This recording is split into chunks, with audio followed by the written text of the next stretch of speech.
Hey, thank you for tuning in for another episode of the Girl Dad Show. I am very, very excited for my guest today. I have been befriending this gentleman for the last 3 months very, very intensely, and it has been really, really fun to get to know him. That sounds really awkward, actually. I should Yeah, probably it's a put little, some your mind wanders. a little bit, yeah. I got to put some containers to that commentary, but as we get into the conversation, it'll come out why. But I've been working with Healey very, very closely over the last few months on his company and getting to know him so well. So I'm super excited for him to be on the show, and I get to share his story with you and learn more about him because I've learned about him on the business side, but I'm really excited to learn about you more on the parenting side and on the dad side. So Healey, without further ado, do you mind sharing with me and the listeners a little bit about yourself? Where do you work at? What do you do? Yeah, for sure. Well, Young, first of all, thanks for having me, man. And the second is, if people don't sing your praises enough, they need to, because for context, Young joined as I don't know, what would you call it, like fractional CFO, basically? Yeah. We met, and in the first 15 minutes, he was just like the best combination of a strategic thought partner, hype man, and just confidant. Like you are rare, Young. I hope people tell you that, but you're incredible, man. I feel honored that we got to work together on this. We came out victorious, finally. Yeah, with a lot of effort went in. So, anyways, wanted to kick off by saying that. Thank you, man. That's very kind of you. I think you're the first person to reverse the intro. I love it. It's Dude, you amazing. got to reverse those intro.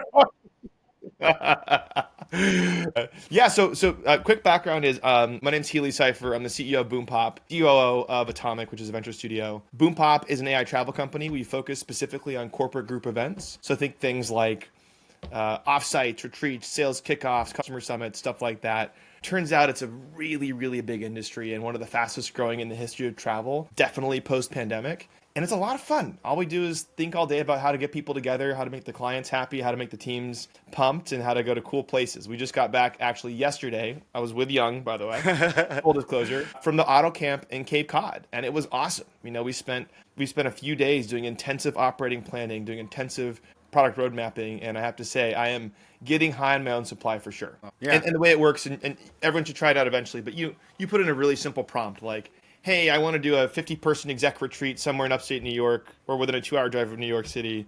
These dates. You send a survey out to your people, ask when they can make it. Here's what I'm trying to do.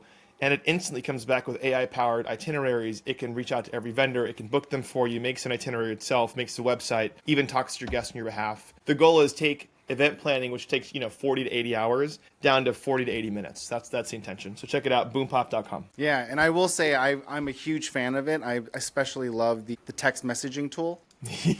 That thing was awesome. Yeah, it definitely relieves a lot of pressure from someone having to coordinate all the different people and all the crazy questions that people ask that person. It's Totally. kind of interesting because it's very quiet because you just text it yourself. You just text all the questions about Totally, different yeah. stuff. Like, It's make freaking me a brilliant. packing list. What's the weather? Like, where should I go? Yeah, I could ask, when does Young's flight land? And it tells me. So, yeah, it's cool. Anyway, yeah, it is cool. that's So that's BoomPop. walk me through why you started this business and what was the genesis of this. Yeah, so this came out of Atomic, which is a venture studio where I am the chief operating officer. And at the time, I was running the 0 to 1 team. And it was a personal pursuit, Young. I fundamentally believe humans want a sense of belonging. I think it's deep in our tribal blood. And during the pandemic, it was really hard to do that. And so we started a company called Boombox, which was a virtual events company. All the stuff we did and probably didn't like, it's like the Italian guy, like, here's where the wine is from on his map, over Zoom, and you're like drinking wine by yourself. And look, it did awesome. Like we gained over 2,000 customers in a year. But at the ending of that first year, this was like 2021, 22, all of our customers kind of started saying, hey, look, this is fun doing the wine tasting or the cocktail things or keep the Zoom. But, I can only do it so many times. And then I close my laptop and it turns out I'm just drunk by myself in my basement. We want to get together in person. Right. So I saw this stat, and I'll never forget it. It said that they expected, this was by Castle, this big commercial real estate company, it expected office occupancy to level out around 40% of what it was pre-pandemic. And I remember seeing that number going, holy manoli, like if that is real, it could be one of the biggest shifts of dollars from commercial real estate to somewhere. So where is it to somewhere? Like where's it going to go? We surveyed our 2,000 customers and asked them, and they all just said, hey, we're kind of not going to go back to offices in the exact same way. We might have some offices, smaller, more distributed. The bulk of that spend we used to spend, 70% we're going to put into events. And I remember us going, events? And they said, yeah, if you want a great team, you got to do offsites. If you want great customers, you got to take them to the ball game, do customer summits. And if you want a sales team motivated to kick butt, you got to do a sales kickoff and an incentive trip. And then they said, can you do this for us? And initially our answer was no. Like, that sounds awful. What a hard, anachronistic manual thing. And, long story short, we realized that AI was perfectly primed for this. The why now was very clear. And you fast forward to where we are as a business. Now, we're doing about just under 100 million run rate of kind of bookings. We did something like 32,000 hotel nights last year. And it's a ton of fun. And I think we got a real one on our hands here. Yeah, that's amazing. I love to hear the genesis stories of these journeys, because it's so fun to hear how it all starts, and it's like it's never the obvious answer. Sometimes it's born out of just situation, just circumstance. You got to be a heat-seeking missile to product market fit. That's the most important thing as a 0 to 1 leader. That's right. And then let's talk a little bit of a pivot switch here. Talk to me about your family and kids. Yeah, man. Thank you. Here's my please. Squad. Can I show a little? Here's my crew. Yeah, hell yeah, dude. That's awesome. Oh my gosh, that's great. Look how chunky she was. Yeah, she was such a little chubster. I have an amazing wife who's a professor. Her name's Rachel. Obviously, Young, you know her. Rachel loves Young, for all you viewers at home. And one of my rare work friends that Rachel actually really likes. And then I have a daughter, Lily, who's 2.5, and a son, Theo, who is 4.5. Oh, man. And then when did you start BoomPop? Like how many years ago? BoomPop started in its current manifestation about 9 quarters ago. So I think it was like late 22, early 23. So around the time, if my math is correct, around the time Lily was born. Yeah, actually, yeah, that's right. It was just before Lily was born. That's right. Holy cow. Yeah. Oh my gosh. So you actually really swallowed the pill when you made the decision to do this. Start a startup while you were about to have a second kid. Totally. And, I think, and you know this about me, Young, but one of the things I'm working really hard at in life is being a good dad and being a good partner and being a successful entrepreneur and being a good, work partner and trying to do all that stuff. Like, you need to sleep and you need to work out and you need to eat well. And it was really hard to begin with. I think I'm still working through it. I've figured out a little bit more now, but yeah, it was hard. It was definitely hard. Yeah. I mean, why and how did you make the decision to do it anyways, even though you knew you were having a second? It's funny. I whenever someone asks me, like, "Hey, Healey, like, you've sold a few companies. Should I be an entrepreneur?" My first answer, I always say, "Don't do it." Exactly. And they go, and if they insist another time, like, "No, I really want to do it. I understand the risks. I understand how hard it's going to be. I don't mind, chewing glass and staring into the abyss." I say, seriously, don't do it. And if a third time they insist, "No, I'm going to do it. It's my life's work," and like they're really passionate about it, despite my dissuading, I then go, maybe. Nice. It's hard, and it's ups and downs in the beginning, often throughout the day, throughout the hour, frankly. Yeah. I think, look, I'll it's a personal story, but so I've been super lucky. My first startup sold after I joined 7 months in. I had come from a consulting job in New York. It was a really big get for me. Like, when I jumped to that company, I had $34 in my bank account, literally. Mm-hmm. I come from Nebraska. I had moved to Palo Alto, and my dad, who I love and look up to, like every son probably looks up to their father, he was like, "Don't take that job. Why would you possibly join a startup in Palo Alto when you have a great consulting job in New York where you're doing very well? Like, it doesn't make any sense." And I said, "I'm going to do it." And 7 months later, I all of a sudden was able to afford a wedding in California to the love of my life, Rachel, which was a huge moment for me. And I realized, my gosh, this kind of nonlinear route into startups can you learn so much, you have so much impact, but it can be, if you're lucky, life-changing. And you fast forward to 2019, I was selling my third company, which was a really, I also love boring companies, as you can probably tell. If you ever walk into a McDonald's or a Burger King or a Wendy's, and you see one of those touchscreen kiosks, you order food, we did all those for the top 40 quick serve restaurants. So awesome. Yeah, so awesome. It was awesome. And I took that company over as CEO. They had acquired my company before that, and they'd been around for kind of 18 years, doing very well. And the founder at the time said, "Look, I need your help selling the company. It's clear you can sell businesses. Can you help out with that?" And so I did it. And 15 months later, we sold. Now, part of that, and this gets to your question, I know it's a long way of answering it, Young, is it was on paper my biggest success. In my heart, it was one of my biggest failures. And the reason is, towards the very ending of it, I had negotiated what's called a management carve-out, an MCO, where you say, hey, a set aside of the acquisition dollars are going to go to certain members of the team.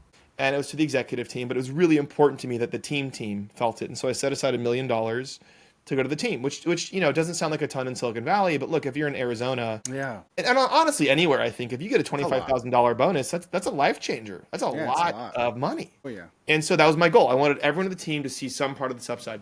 And I had this really big debate with the founder, and ultimately I made this huge mistake where I acquiesced that he could determine the allocations of that $1 million.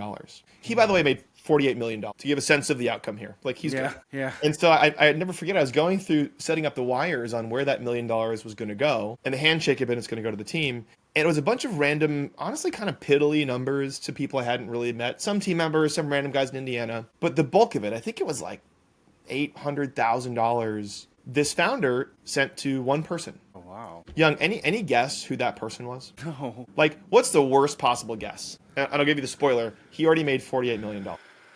Himself? Himself, man.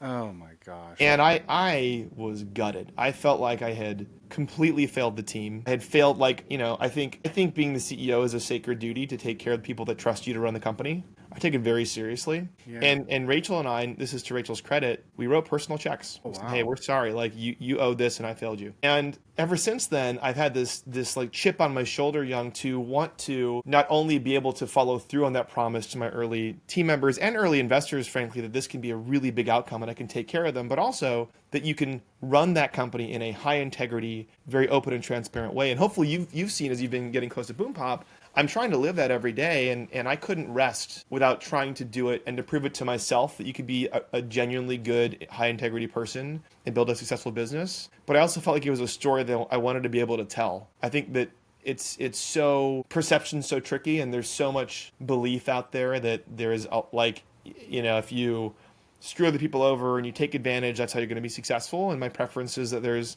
an equal amount of opposite stories, which I think are more often the case, which is the most successful leaders are the ones who give and who make their team successful. And so that's a big part of it. And that was part of the decision-making matrix was when my kids grew up, I wanted them to have that dad. So good, man. I love that. It does actually shed a lot of light on why you're so driven to achieve these things. Because I will say, I mean, this is a lot harder to explain quickly, but I'll allude to the fact that there have been many points in the last 3 months where you were faced with some really, really hard decisions, just nonstop. Yeah. And you would literally chop wood until like you figured out exactly the maximum juice you can get for every win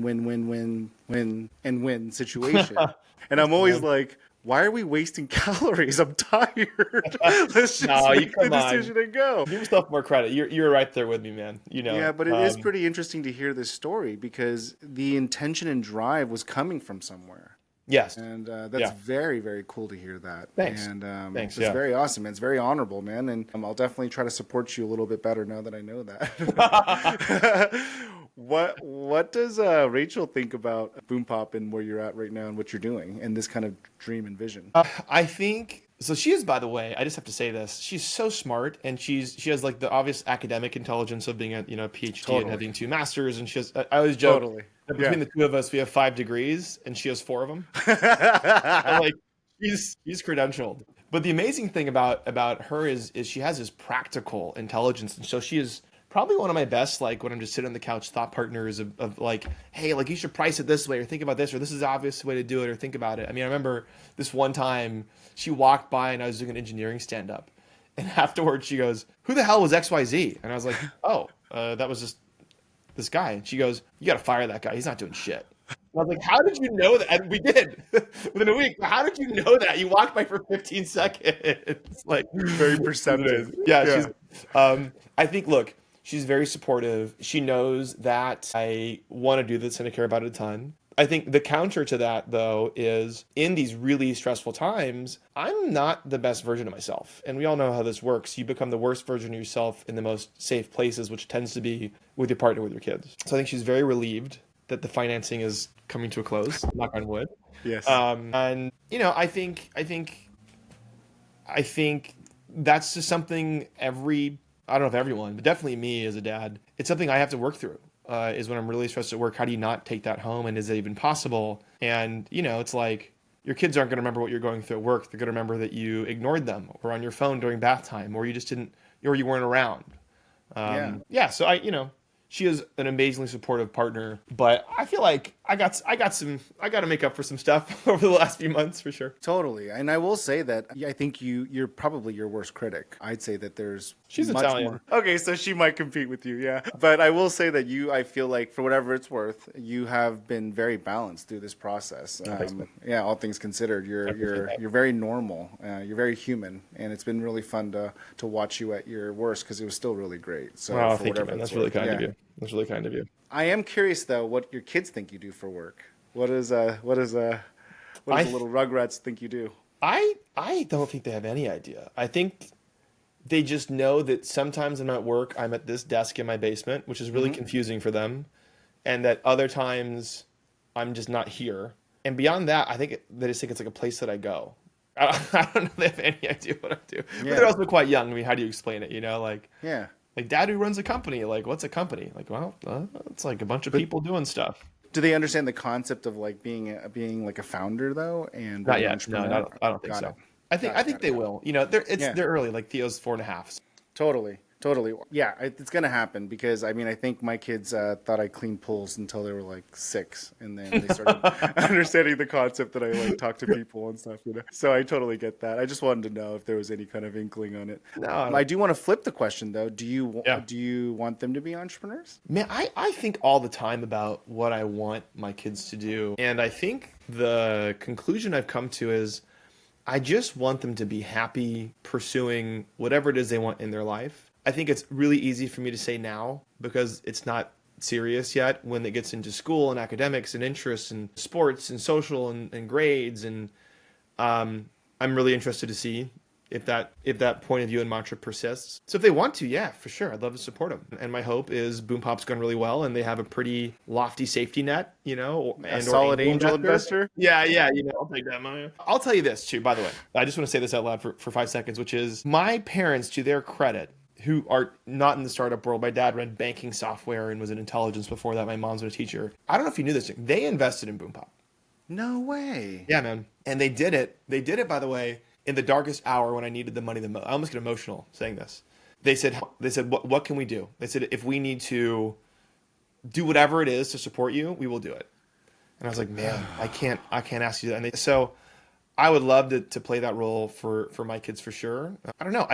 Gosh, I don't know if I totally even know what the world's going to look like in 18 years when they're really going for it. You know, it's going to be really wild. Yeah. If they wanted to do it and made them happy, yes, I would support them. And I would hope that my experience would give them an unfair advantage to being successful if they chose that. It's amazing, man. I love that. That's a really good answer. And then let's move on to your parents, actually. Okay. What was your childhood like? I'm from Nebraska, but the plot twist is I grew up in Saudi Arabia. I was in Riyadh for 16 years. So cool. My dad, oh man, he went to Riyadh with just like early 80s when they were kind of standing up the internet, and his initial job was to set up the computer systems to transfer information between the ministries, and all the ministries of the whole government were in Riyadh. So it was kind of a nationwide thing. And then eventually just rose the ranks and became the director of urban intelligence services for the Saudi government, which is pretty cool. I think I can't verify this. I think he was maybe the highest foreigner in the history of the Saudi government. And it was awesome. I mean, I went to an international school. All my best friends were like Ethiopian or Swedish or Sudanese or like Egyptian or whatever. And it was every language, every consideration said. The things that we thought about, the things that we talked about were so inherently global. And when you're a couple of a third culture kid, when you're, you know, because you're not American, you're not Saudi, you're like in this kind of weird, I don't know, enclave of culture. It was such close bonds. Like I still, when I go around the world, I have friends in every city, which I love. And you know, they're a lot of my friends are really successful too, which is pretty cool. So it was fun. I loved it. You know, it was definitely militarized. You know, everyone had villas, everyone had personal drivers, there was security everywhere. Often Western communities were in these things called compounds, which is like a neighborhood, but basically like walled and guarded. You know what I mean? And yeah. I feel so grateful for it. You know, I think it was a different era of Saudi though. It wasn't Sharia law, it was Sharia law. It was Wahhabi controlled, and so there were no movie theaters. You couldn't buy Barbies or GI Joes because that was considered haram. You know, if you like bacon, tough luck. You're not going to find that anywhere. And you know, you had like there was a religious place called the Matala where if they saw you outside with a woman that wasn't on your official document called your Agama, which said like your wife, your cousin, whatever, they could send you to jail. And they did it all the time. So those are parts of it, but it's like the Truman Show. You kind of don't question it. It's what you grow up in. Yeah. And it was only till later in life, like 15, 16, when I started to really seek out the freedoms that I was being denied. Yeah. And that's when I went back to Nebraska to an all boys Catholic boarding school in Elkhorn, called Mount Michael, which talk about a culture shock. I mean, yeah. It was, I can tell you some stories there, but it was cool. Yeah. So, what do you think is some of the biggest? Because you have a really, really interesting childhood. But what are some of the things that you think have really impacted you and kind of formed your kind of entrepreneurial journey and your decision to go do this thing? Because it doesn't sound like. Actually, it does. Actually, a lot of these culture shocks and kind of mixtures of points of views probably did allude to that. Maybe that's what broke the generational thing of your dad's kind of company man to you being an entrepreneur. Maybe, I don't know. Yeah. What do you think? No, I mean, it's a good question. I hadn't really contemplated it. I think, perhaps my kind of like base belief that people want to belong comes from that, wanting to help people belong, because it was a rotating cast of kids all the time as they were coming in and out of Saudi, and so wanting them to feel like they belong, wanting to feel like you belong. Perhaps that's part of it. I also have always kind of been like the social, like I'd always get people together and have parties and organize dinners. That's just been part of my DNA. And so I'm sure that's part of it. I think things I think about a lot, perhaps not uniquely, but, I'm a geopolitical nerd. Like I love that stuff. I love reading about it. I love thinking about it. I'm so aware of all of the things that have kind of happened basically since World War II internationally to lead to how lucky we are in the States to have it this way. And I think in that way, I think having a certain amount of just default gratitude to how wonderful this country is so critical. And I think I uniquely have that because I grew up, and a lot of my mentors were Marines at the embassy who taught me how to rappel and taught you how to, be respectful to your parents, stuff like that. I think also for that reason too, I'm very, very in favor to first generation, second generation immigrants. I love that type of person. I think that as a person you place a bet on, you hire because they are hungry and they don't take it all for granted. Yeah. And perhaps, while it motivates me to be ambitious and want to make it big, and that's definitely part of it, but it also kind of grounds me in not just always comparing up. There's that pithy thing that everyone says, that comparison is a thief of all joy. Yeah. Which I think is right. I think the edit to it is comparing up is the thief of all joy. But if you were to do the marble test, which is like, let's say there's a big bunch of marbles, 9 billion marbles that represents every person on the planet, would you be willing to throw your marble in and take a random marble out? If no, then you got it good. And I think I'm like, I would never trade a marble. Like I have a great marble, That's a great test. Holy cow, man. Yeah. That's amazing. That's a really good test. I love that. I think that this is really, really interesting because I will tell you from doing this show for like now 5 years, I've noticed that entrepreneurs are usually bred from other entrepreneurs. And that's kind of the trace. So it's kind of interesting to hear your story of like kind of just these crazy international points of views and cultures and stuff. And I'm sure that's opened your mind up a lot and it's probably given you a lot more empathy for those reasons. I hope so.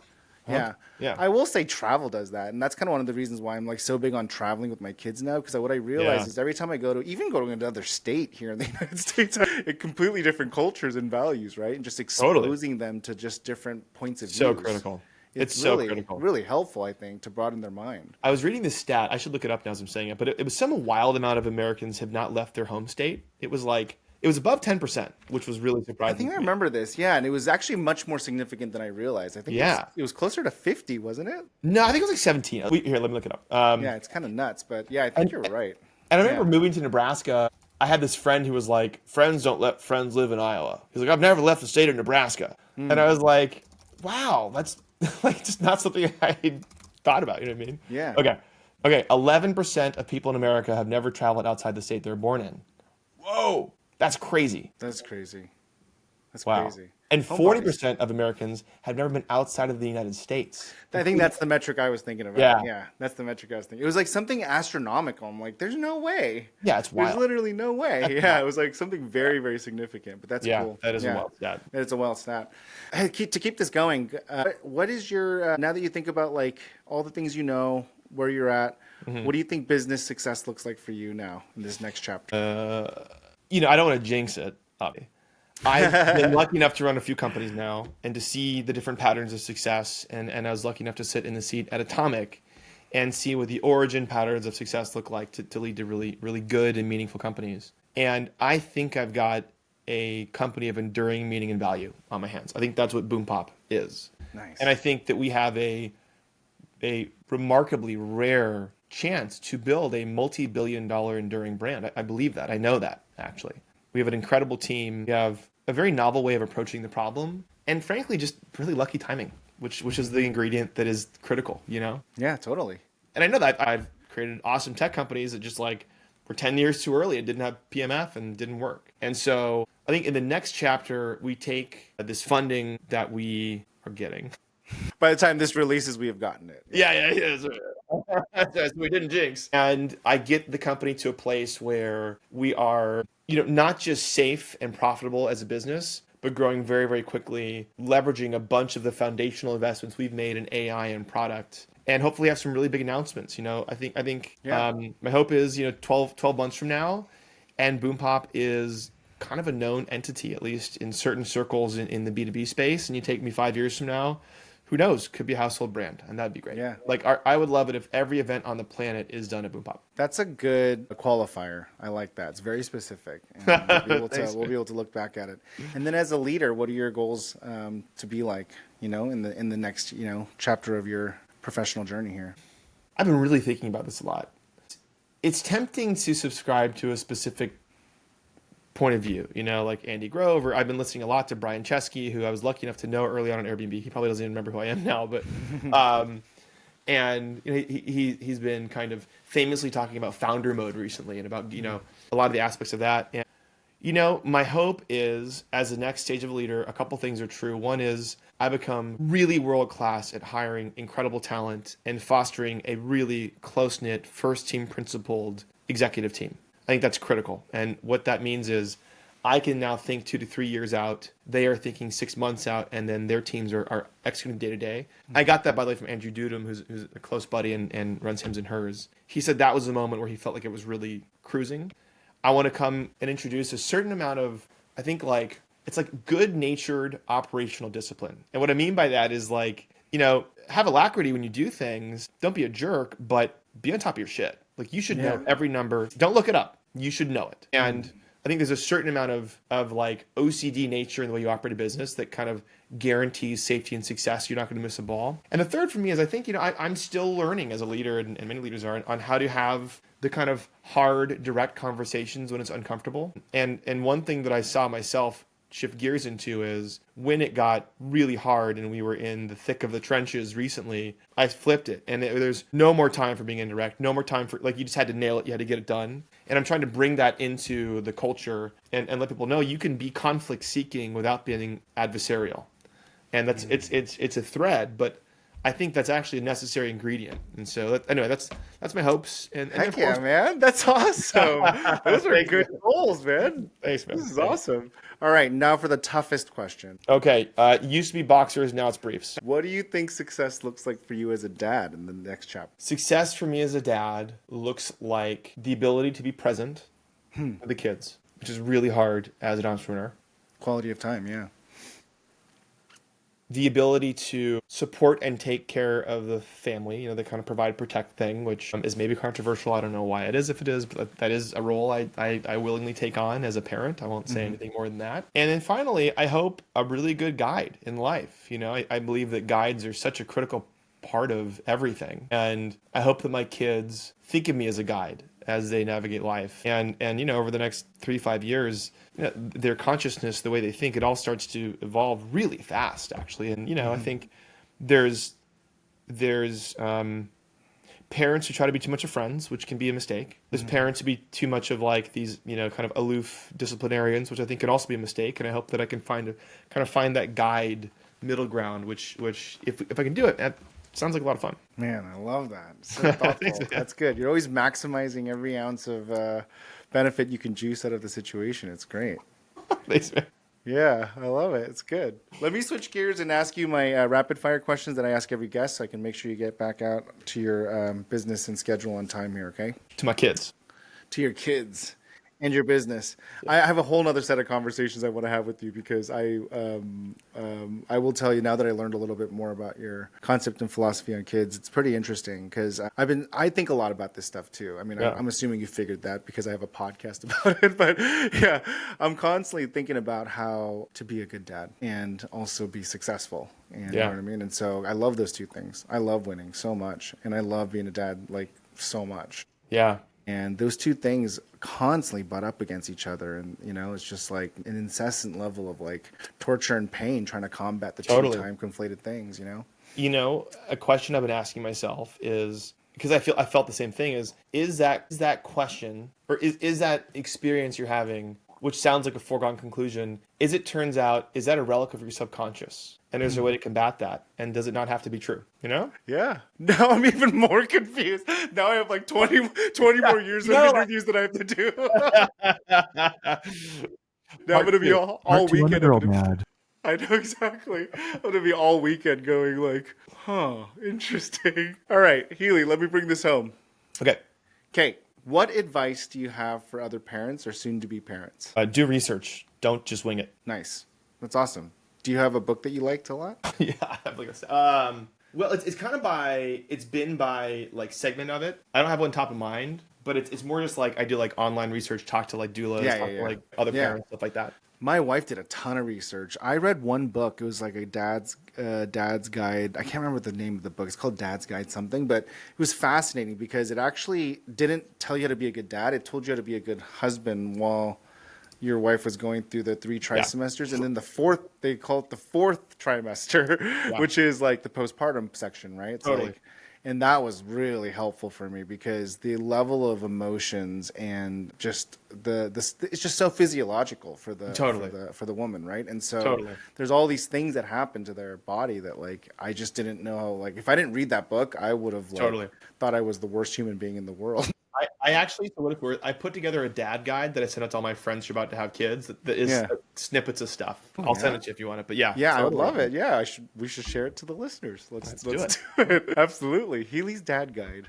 And also I do have there's as a follow-up, there are these 2 women that are amazing, Alicia and Meredith, who actually do Zoom consultations and teachings for new parents to be. They changed our life. I gotta remember the name of it. I'll send it out so you can send as a follow-up, but they're amazing. We can link it in the bottom as soon as you send it out. Yep. All right, so if you can go back, Healey, and tell yourself one thing before having kids, what would you tell yourself? I think I would say drink in every second of it because it's going to go way faster than you think. Give yourself some grace, and don't forget that while your kids become your primary focus, you can't help it. If you don't focus on your relationship with your partner, it's not going to just naturally take care of itself. You have to invest in that equally. It's powerful. I love it. Okay, it's intentionalbirth.co. What is the most... Sorry, Meredith and Lisa, it's intentionalbirth.co. Do that. If you do one thing to prepare for being a parent, that's one. Nice. I'm glad you found it. You are much more action-driven these days. I love it. Everything's like, let's just do it now. What is the most surprising thing that you've learned about yourself after becoming a parent? That it is true if you don't, whatever issues you had with your parents, childhood traumas, whatever, if you don't break them intentionally, those are the exact same issues your kids will have with you. Yeah, that is surprising. That is interesting. It was really surprising. I saw certain behaviors I would take by default, and I was like, what am I doing? This is exactly what I hated growing up. But you have to work on it. Yeah. Yeah, you have to work on it. Exactly. That is interesting. All right. So, and then 2 fun questions to close us out here. Okay.